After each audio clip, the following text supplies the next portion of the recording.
So you never loved me. Love. Seo laughed bitterly. I didn't marry you for love, Zola. I married you to prove that I could. You were a challenge, and I don't lose challenges. Zola stood frozen, his words cutting deeper than any blade.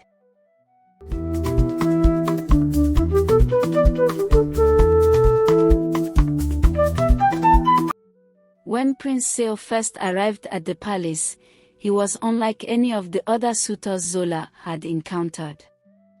While most men brought gifts of gold and silk to impress her, Seo brought something different: his charm, wit, and carefully chosen words. The first time they met, he bowed deeply before her, his piercing eyes locked on hers. "Princess Zola," he began, his voice smooth as honey, "the stories of your beauty and grace do no justice to the reality before me." Zola, unaccustomed to such bold flattery, felt her cheeks flush. "You flatter me, Prince Seo," she said softly, unsure of how to respond. "It is not flattery," he replied, taking her hand gently. "It is the truth. The stars themselves must envy your radiance." From that moment, Seo became relentless in his pursuit. He visited the palace often, bringing gifts that seemed thoughtful rather than excessive: a bracelet inlaid with delicate gems that matched the color of her eyes, a bottle of rare perfume said to be made from the blossoms of a distant land, and even a book of love poems written in his own hand. But it wasn't just the gifts that captured Zola's attention, it was the way he made her feel.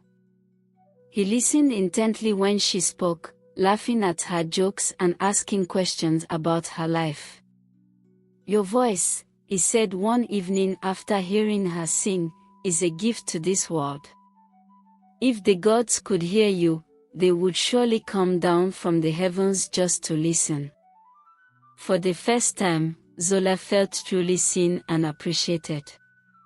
Seo's words seemed genuine, his admiration endless. He spoke of a future together, painting a picture of a life filled with love, happiness, and adventure. "I will make you my queen, Zola," he promised one evening as they strolled through the palace gardens. The moonlight illuminated his face, making his words feel even more magical. "You will want for nothing. Together, we will build a life so grand, our names will be sung for generations to come." Zola's heart swelled with hope. She had spent so long feeling unwanted, overlooked, and judged. Seo's attention and devotion felt like a dream come true. Despite her past hesitations, she began to let her guard down. After months of courting, Seo formally asked for Zola's hand in marriage. He knelt before her in the grand hall, holding a velvet box containing a ring adorned with a rare, shimmering stone. "Princess Zola," he said, his voice filled with emotion, "from the moment I laid eyes on you, I knew my heart belonged to you. You are not just beautiful, you are strong, intelligent, and unlike anyone I have ever met. Marry me, and I will spend every day proving that you made the right choice." Zola hesitated for only a moment. She had always been cautious about trusting others, but Seo's consistency and tenderness had worn down her defenses. "Yes," she whispered, tears glistening in her eyes. In the weeks following their wedding, Seo seemed to transform overnight. The kind, attentive man who had wooed Zola became distant and cold. He no longer complimented her, and his smiles became rare. Zola tried to dismiss the changes as stress from his royal duties, but the truth came out one evening after dinner. Seo sat in the grand dining hall, swirling a goblet of wine as Zola timidly approached him. Seo, she began, her voice soft, have I done something to upset you? You've been different lately. Seo chuckled, a cruel sound that sent a chill down her spine. He set the goblet down and leaned back in his chair, a smirk playing on his lips. Different, he repeated mockingly. Oh, my dear Zola, I am exactly the same man I've always been. But you've changed, she insisted, confusion and hurt in her voice. You were so kind, so loving before. That was the point, he interrupted, his tone sharp. He stood, towering over her as he continued, do you think I meant a word of it? All the gifts, the poems, the sweet words, they were a game. A performance. Zola felt her heart drop. A game, she echoed, her voice barely a whisper. Yes, Seo said with a cruel smile. I had heard about you, Zola. The princess who rejected every suitor, the one who thought herself too good for anyone. I made it my mission to conquer you, to break through that proud exterior of yours. And I did.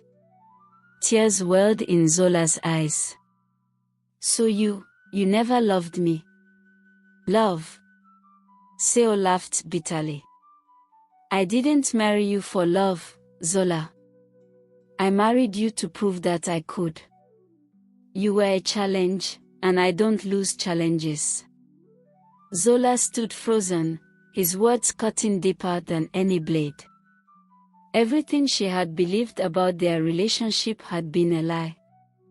The man she thought had loved her for who she was had only seen her as a conquest, a prize to be won. Seo leaned closer, his voice low and taunting. You thought you were special, didn't you? That someone like me could truly love someone like you. He shook his head. How foolish. Zola turned away, her tears spilling freely. In that moment, the reality of her situation hit her like a thunderbolt. She had given her heart to a man who had only sought to use her, and now, she was trapped in a loveless marriage with no escape. From that day forward, Seo's cruelty only intensified. He was cold and cruel and mocked Zola for her singing, calling it a peasant's hobby. He belittled her in front of the servants. You're nothing but a trophy, he sneered one evening. Beautiful to look at, but utterly useless. You should be grateful I married someone like you. He locked her in her chambers for minor offenses, forbade her from visiting her family, and humiliated her during royal feast. You're nothing but a decoration in this palace, he sneered one night when Zola tried to offer her opinion during a council meeting. Know your place. Seo also brought other women into the palace, parading them openly in front of Zola. When she confronted him, he laughed in her face. What did you expect? You're lucky I keep you around at all. Zola's life became a nightmare, filled with regret and loneliness. She often thought of Lano, wondering what her life might have been like if she had chosen him. Her once bright spirit dimmed, and she often cried herself to sleep, wondering how she had been so blind. The man who had promised her the world had instead given her a life of humiliation and despair. Months later, Seo hosted a grand feast for the heir to the throne of a neighboring kingdom. In the days leading up to the feast, the palace buzzed with activity. Servants scrubbed the halls until they gleamed, chefs prepared lavish dishes with imported spices, and musicians practiced tirelessly to provide entertainment for the evening. Seo, however, was preoccupied with one matter: Zola's behavior. You will not embarrass me, Zola, he growled one evening, his tone sharp and menacing. "If you so much as say the wrong word, you'll regret it. Do you understand me?"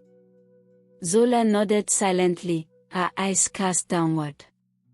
When the day of the feast arrived, the palace was transformed into a dazzling spectacle. Zola sat silently at the far end of the grand table, her heart heavy as she watched the guests trickle in. She wore a stunning gown of deep emerald green, chosen by Seo to complement his attire. Though she looked regal, her eyes betrayed her inner turmoil. When the guest arrived, Zola felt her heart stop. It was Lano, dressed in royal robes and surrounded by attendants. He was the heir to his kingdom, the prince of a prosperous land. Their eyes met, and Zola felt a wave of shame and regret. She tried to speak to him, but Seo backed at her, "Sit down and keep quiet. You're here to look pretty, nothing more." Humiliated, Zola obeyed, her heart breaking as she realized what she had lost. Tears pricked her eyes as she stole glances at Lano throughout the evening. He was everything she had once dreamed of, kind, powerful, and admired by all. Yet he was no longer hers. That night, as Zola lay awake in her chambers, she wept for what could have been. She realized she had thrown away the love of a kind, gentle man for a life of misery. Zola's story serves as a reminder.